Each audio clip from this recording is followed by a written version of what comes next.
Hello, I'm Roger Watson from the University of Hull. Lately, I've been having problems converting SPSS files for use in R. With the help of Gregor Stilic from the University of Maribor, I think I've found a fix, which I'm going to show you here. First of all, I tend not to use this particular R interface here, the basic package, except for uploading packages and add-ons. Instead, I tend to use RStudio, which is very commonly used in the R community. The basic package is free, and all you need is the basic package. 4 boxes. This one here, you can upload pre-written R coding.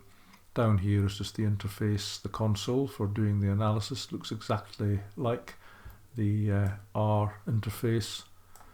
Down here you can set a directory and do various other things here, set packages and such like. Leave it set on files for the time being. And here, this is a very useful place where all your previously used syntax is stored, and you can subsequently use it. So what I want to do is to convert a file, which is I know in my F directory here, or my F drive, and it's called dvopn4msp. That's the SPSS file. I'll just leave that there just now. The first thing to do is to set your working directory. Going to Session, Set Working Directory, and choose Directory.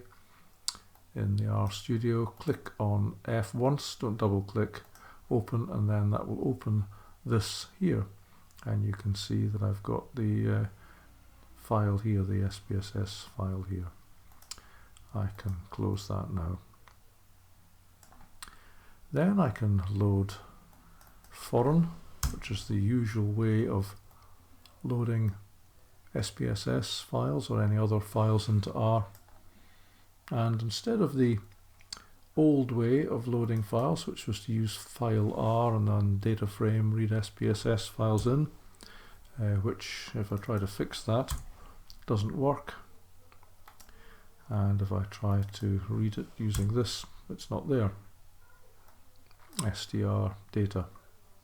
Instead, what I found you need to do is to use this syntax, data, and then the rest of the data frame syntax as before. Enter str in brackets data, and there it is. You still can't read it in fix, unfortunately.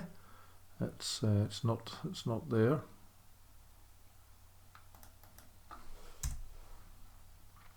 However, if you do want to save it using the usual procedures, you need to use fix and then save the file. I don't honestly understand why that is, but that's what you need to do. And I found difficulty in then subsequently loading files and using the analytical packages after that. So what I've been doing lately is simply doing this conversion each time.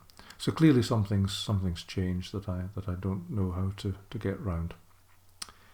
You'll notice here you get this re-encoding from UTF and UTF-8. You get that whatever you do. I actually don't know what that means. It's one of the versions available in SPSS. I've tried every way to get rid of it, and I thought originally that was the problem, but it's not. You get it even if you do it this way. So just ignore that particular message.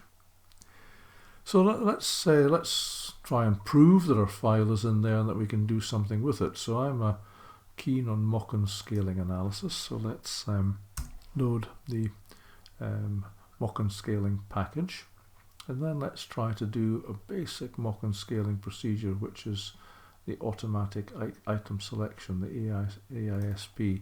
And here, what you need to do, that's using an old file name. Here you just need to put data in, not the name of the file as you would using the other loading method, and run that. Takes a few seconds, and it works. So you can carry on with the rest of your analysis. So that's now how I load the files in. I'll just run through that again. Library foreign, as usual, after setting the directory in which your SPSS file is available.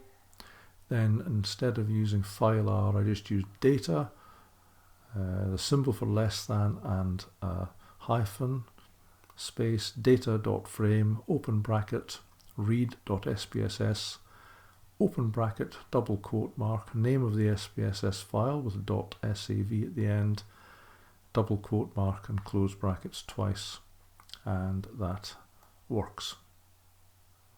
So I hope you found that useful. I certainly did. Thank you very much for listening.